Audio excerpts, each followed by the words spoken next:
Contre la fameuse A154, ce projet d'autoroute entre Chartres et Dreux. On sera en direct de Chalais, dans l'Eure-et-Loire. Des tables rondes sont organisées ce matin. Et puis un peu de culte à Chalais, dans l'Eure-et-Loire, auto-surnommé la Grande Déroute. Des centaines de personnes luttent contre le fameux projet de tronçon autoroutier A154 entre Chartres et Dreux. On va retrouver Dorian Narijenkov et son invité, la porte-parole du mouvement. Alors Dorian, de quoi est-ce qu'on parle ce matin à Chalais? De changement climatique, de l'artificialisation des sols? Oui, on est donc à Chalais ce matin où une centaine de personnes ont répondu présentes à l'appel au programme des tables rondes, notamment sur la question écologique. Je suis justement avec Caroline Duvel, donc présidente du collectif Non à la 54 à 120. Et Caroline, donc vous disiez que ce serait notamment une meilleure idée de se focaliser sur le ferroviaire pour des questions environnementales. Oui, bonjour Dorian. Alors, je ne suis pas présidente, je suis juste le porte-parole. On ne dit pas président avec les collectifs. Oui, on s'intéresse beaucoup à l'alternative ferroviaire parce qu'en fait, beaucoup d'autres pays en Europe ont décidé d'abandonner les projets routiers autoroutiers pour la simple et bonne raison que c'est une catastrophe climatique. Artificialiser les sols provoque des inondations. Récemment, on l'a vu sur la 11. L'autoroute était bloquée, les voitures étaient sous l'eau. Et en fait, le ferroviaire n'artificialise pas les sols. Le ferroviaire est une énergie propre et le ferroviaire est accessible sur le plan socio-économique pour les Euréliens.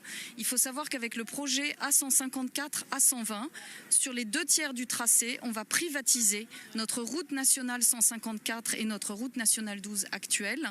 Une partie de la route nationale 12 et la totalité de la route nationale 154. Ces routes nationales, elles sont à nous, on les a payées avec nos deniers de contribuables et demain, elles seront bradées à des concessionnaires privés qui vont réclamer un péage autoroutier. Le tronçon Dreux-Chartres pourrait coûter entre 6 et 9 euros le tronçon. On a ramené ça pour les navetteurs qui travaillent sur Chartres et habitent Dreux ou l'inverse et qui font le trajet tous les jours pour raisons professionnelles. C'est un budget de plus de 2 500 euros par an. Les gens n'ont pas les moyens de payer 2 500 euros pour aller travailler, en plus du carburant, en plus du coût du véhicule et de l'usure du véhicule.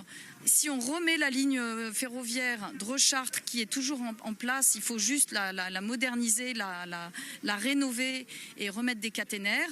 Et si on poursuit la ligne entre Chartres et Orléans, eh bien cette région du département de l'Eure-et-Loire, qui aujourd'hui fait partie de la région Centre-Val de Loire, les villes de Dreux, les villes de Chartres pourront être reliées à Orléans sans passer par Paris. Aujourd'hui, c'est invraisemblable qu'on soit obligé de passer par Paris pour aller à Orléans ou de prendre sa voiture. Il y a beaucoup d'Euréliens aujourd'hui qui n'ont pas les moyens d'avoir 2 véhicules par foyer. On a besoin de récupérer nos petites lignes dans les ruralités. On a besoin de pouvoir se déplacer en rail. Le rail, c'est propre. Le rail, ça n'artificialise pas les sols.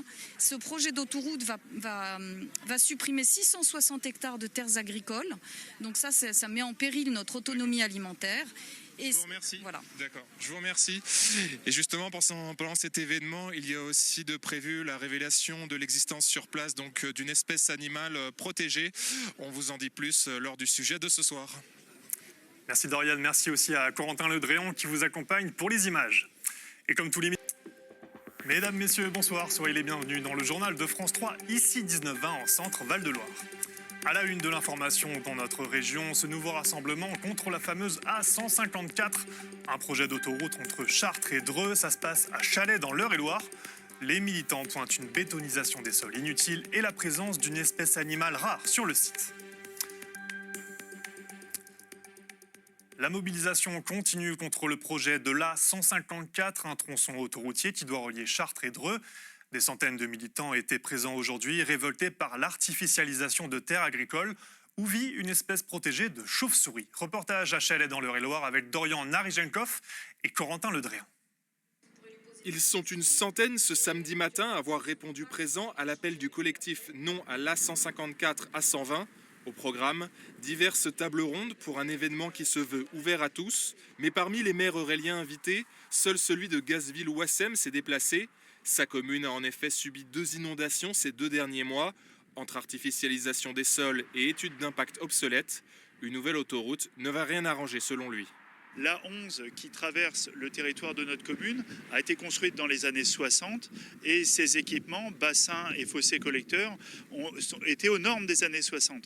Aujourd'hui, nous n'avons pas l'impression qu'il y a une volonté de revoir à la fois les normes et les équipements qui permettent de contenir l'eau avant leur déversement dans le milieu naturel. En termes d'environnement, une autre contrainte se pose, puisqu'un important nid de noctules, une espèce de chauve-souris protégée, a été découvert sur le tracé de l'autoroute. Celle-ci joue en effet un rôle important dans la prévention de certaines maladies, comme la malaria. Une chauve-souris, grosso modo, ça consomme en poids ou même ne serait-ce qu'en quantité, c'est 1000 moustiques par nuit. Vous voyez, donc ça a un impact assez conséquent sur l'entomofaune, c'est-à-dire sur les insectes en général. Si on limite la quantité, la population de moustiques, on va limiter aussi ces maladies. Des enjeux écologiques, mais également socio-économiques. Selon la porte-parole du collectif, la note va être salée pour les Auréliens. Demain, quand ça sera en fait privatisé en étant une autoroute payante, eh bien en fait les Auréliens n'auront pas les moyens de payer entre 6 et 9 euros le péage pour le tronçon Dreux-Chartres ou Chartres-Dreux. Et du coup, ramené à un coût annuel, on parle de plus de 2500 euros. C'est le budget moyen de vacances d'une famille aurélienne lambda. C'est juste absolument pas supportable économiquement. Seule alternative pour les militants, le ferroviaire, moins cher et plus écologique. Il n'existe à ce jour presque aucun train entre Chartres et Tours. Le mouvement Bloquons tout se poursuit aujourd'hui. On en vient au projet d'autoroute de l'A154 pour le département d'Eure-et-Loir, un vrai serpent de mer qui dure depuis maintenant près de 50 ans. Un projet qui part d'Allennes en Eure-et-Loir jusqu'à Nonancourt dans l'Eure en passant par Dreux et Chartres. Les opposants à cette autoroute ne baissent pas les bras et on a appris récemment que le choix du concessionnaire doit se faire avant la fin de l'année. Bonsoir Flavien Texier. C'est une avancée importante dans ce dossier, on peut le dire? On peut le dire. Bonsoir Rebecca. Mais vous savez, vous l'avez rappelé à l'instant, un dossier qui dure, mieux vaut être très prudent. Alors c'est cet homme, Philippe Tabarot, vous allez le voir, le ministre des Transports qui a annoncé la nouvelle début septembre. Le choix du concessionnaire pour cette future autoroute doit se faire, vous l'avez dit, avant la fin de l'année. Seulement voilà, entre-temps, patatras, plus de gouvernement. Alors est-ce que l'annonce est toujours dans les tuyaux? J'ai posé la question aujourd'hui au département d'Eure-et-Loir et c'est Jacques Lemar, délégué à la mission autoroute A154, qui m'a répondu.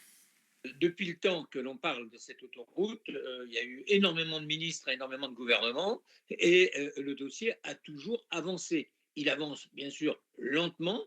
On a eu des périodes où on a perdu du temps, mais aujourd'hui, je crois que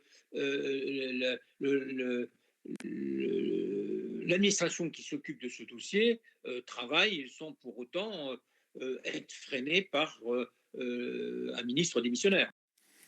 Alors on en est où aujourd'hui de ce projet, Flavien? Sur le terrain, ça ressemble à quoi? Eh bien Rebecca, sur place, on cherche encore à s'agrandir et à trouver des terrains. Il faut en tout 500 hectares pour mener à bien ce projet d'autoroute en Eure-et-Loir. Et tout ça sans perturber l'activité agricole. Alors ça m'a semblé quand même être, une promesse plutôt compliquée à tenir. Voici la réponse de Jacques Lemar. 500 hectares sur 97 km, c'est pas extraordinairement élevé. Je voudrais rappeler un chiffre qui est très important. Sachez qu'en Eure-et-Loir, 18 000 hectares sont en jachère, l'équivalent de 120 fermes, parce que c'est la moyenne des fermes en Eure-et-Loir. Si on prend la moyenne des superficies des fermes en Eure-et-Loir, c'est 120 fermes qui sont en arrêt en permanence. Il y a 18 000 hectares en jachère dans le département. Donc, quand on prend 500 hectares sur 97 km, ça veut dire que c'est tout à fait réalisable. De toute façon, si cette autoroute doit voir le jour, il faudra compter avec les opposants qui ont donné une nouvelle fois de la voix samedi dernier. Ils dénoncent notamment le coût de cette infrastructure et qui serait payante entre 6 et 9 euros au péage entre Chartres et Dreux. Mais en attendant, c'est peut-être, vous l'aurez compris, le bout du tunnel. Le dossier est peut-être sur de bons rails. Cette fois-ci, les opposants de leur côté privilégient toujours le choix du train moins cher selon eux et plus écolo. Affaire toujours à suivre. Effectivement, merci beaucoup Flavien pour toutes ces précisions.